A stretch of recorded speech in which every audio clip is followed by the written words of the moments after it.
In this video, I'm going to show you how I made these modular dungeon walls to go with these dungeon tiles that I made in a very quick and easy way.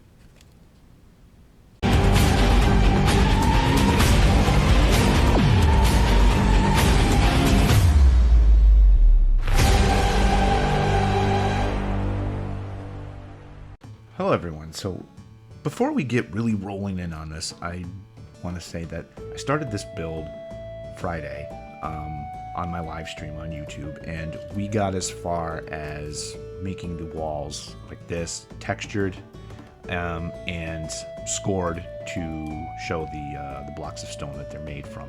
I have a total of, what's my total? 18 of these to do my walls. And they're like the perfect height for my dungeon tiles. And during that live stream, I had somebody ask me how I was going to make these modular. What was I going to do? Was I going to use magnets? What was I going to do? And my answer was no magnets. And you know, because this is basically hobby crafting on a budget, and sometimes no budget at all. What I've been working with are these sheets of pink foam. They come in this size. I bought a bundle of them. I think there was 10 sheets in the bundle. It's very hard and very like ridiculously porous. So it doesn't take paint well, but it does texture well, and you know, it cuts and it works as foam. So this is what I'm using, and got my walls, and what I'm planning on doing now to get them to actually stand up on their own is to make wedges like this. I mean, they're not going to be this big. They're going to be the size to fit the wall. You know, 2 for each side so that they don't tip or fall. And depending upon how light they are, I will weight them down so that they won't move. I'll show you that later on in the video. So that's what I'm doing with these. It's not the prettiest, and it's really the best solution I could come up with the materials and equipment that I have to do this. And again, in keeping with this video and the channel, good enough for home play should be good enough. No one else is going to see these right now besides my family and my home D&D group, and they're not going to care, you know. So as long as it's functional, you know, and looks okay like the dungeon tiles do, that's good enough. You know, if I had access to better materials like, you know, the insulation foam you can get from the hobby store, you know, Proxon cutters, and you know, all of the fancy equipment and everything, and could I do better? Could I make these look better? Absolutely, 100%.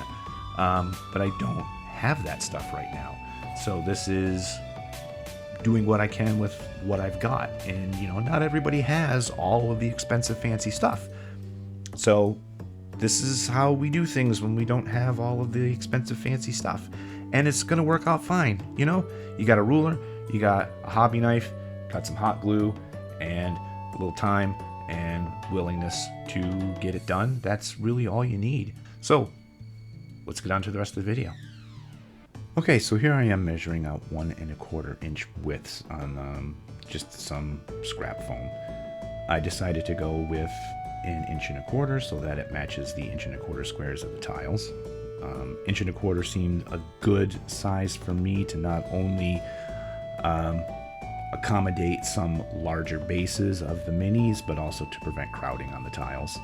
And then I decided to go with 2 inches high on the wedges to accommodate the walls to be a little bit shorter than the walls. And I get 4 rectangles out of this piece, crumpled up ball of aluminum foil to add some texture now rather than after I cut things up, be a little bit quicker. And now I'm just scoring along the lines real quick and then going back through. I found that to be the easier method to cut straight lines rather than trying to cut all the way through, because my square is a little flimsy. As you can see, there's duct tape all over it. And now I'm just cutting across the diagonal, scoring it very carefully.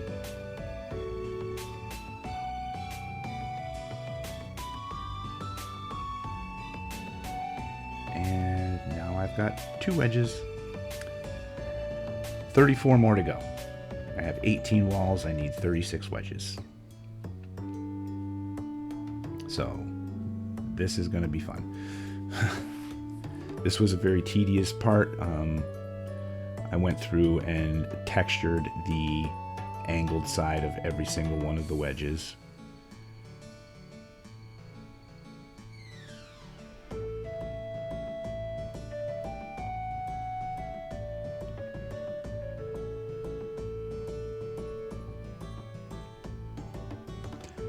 And then using a hobby knife, I lightly scored and then went back over with a pencil to create rectangles and interesting shapes to represent stone blocks that these supports are going to be made from.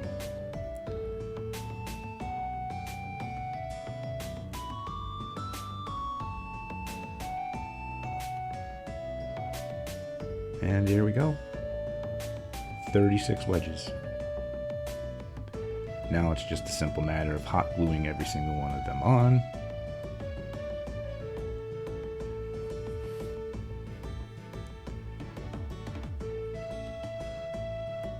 Of course, there are so many other ways you could go about making walls for your dungeon tiles. This just happened to work for me based on the materials and equipment I had on hand.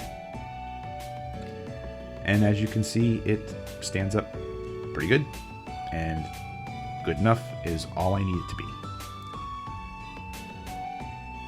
So now it's just over and over and over, gluing the wedges on, and playing around with some new effects on some new editing software I have. Slow zoom. I hear that doing things like that keeps your video interesting. We'll see.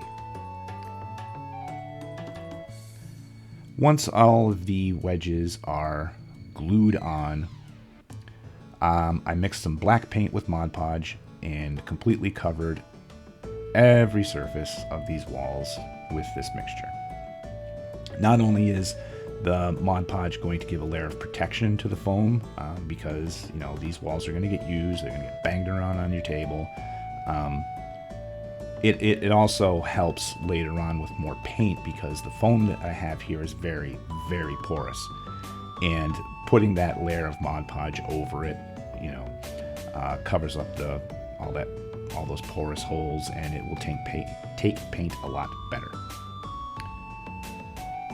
And now we're just going to darken up all of the recesses with this black wash that I made myself. At some point, I will probably talk about my recipes for things I make here on my own, like wash and sculpt and mold and things like that. Anything you can do to save money, because we're hobby crafting on a budget here. I think my black wash is just a mix of black paint, a few drops of brown, green, water, and dish soap. There may be other things in there, I'm not sure.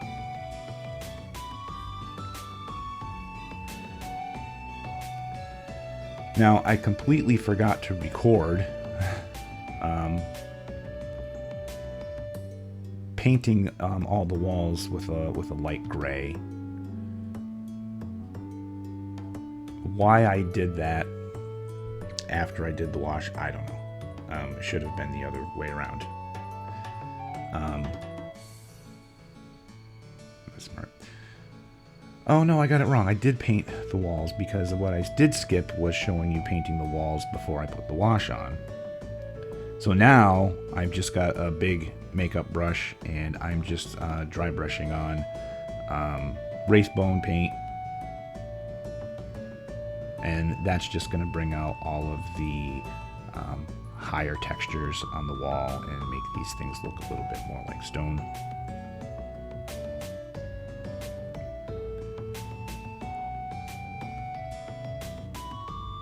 This is a lot like army painting. You know, if you're batch painting your armies, it can get kind of tedious and kind of boring. And a project like this is just like that. You know, when you're making 18 of these walls and you're doing the same thing to every one of them, it gets a little boring. And here's a comparison of before and after of doing the dry brushing.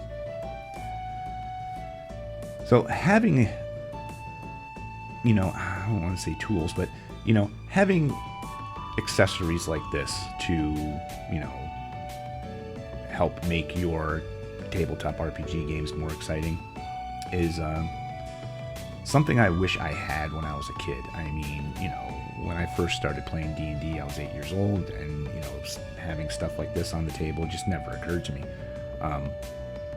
Glad to have it now, though.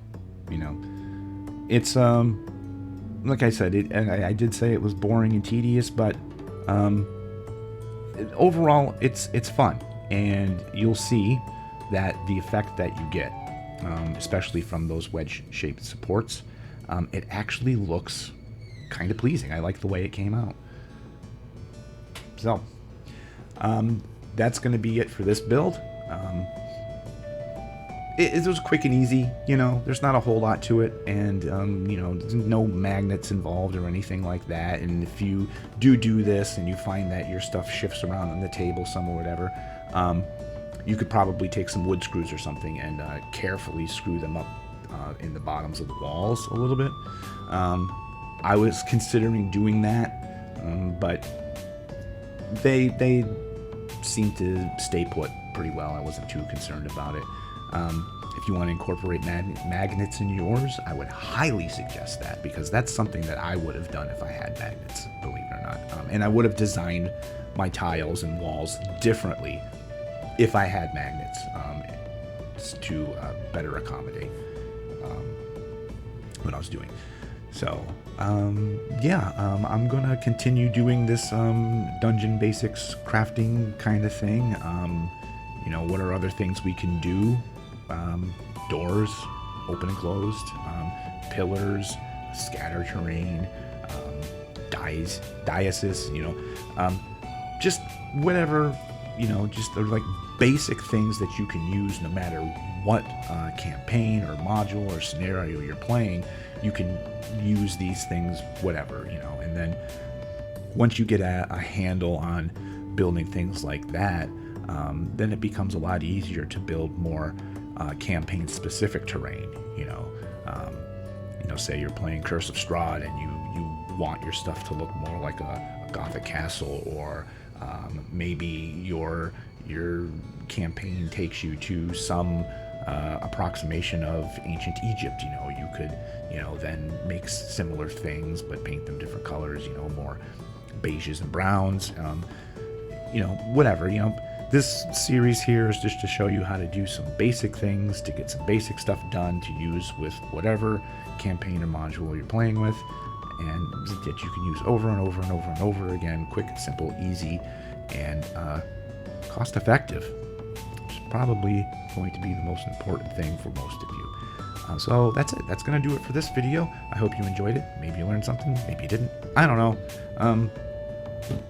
It was fun for me to do, and I'm just going to keep plugging along with all this stuff. So guys, don't forget to please like, share, subscribe. I have new links for new socials, so you can follow me on Blue Sky, TikTok, and my own private Discord server. Invite only, because, you know, that's how mostly Discord works. And we talk about builds that we're doing, models that we're painting, not just me, but other people in there, offer support, advice, encouragement. We also have sections for talking about music, anime and manga, and there's also a section there where I host RPG games. So join up, say hi, participate, let's have some fun. All right, until next week, everybody, bye-bye.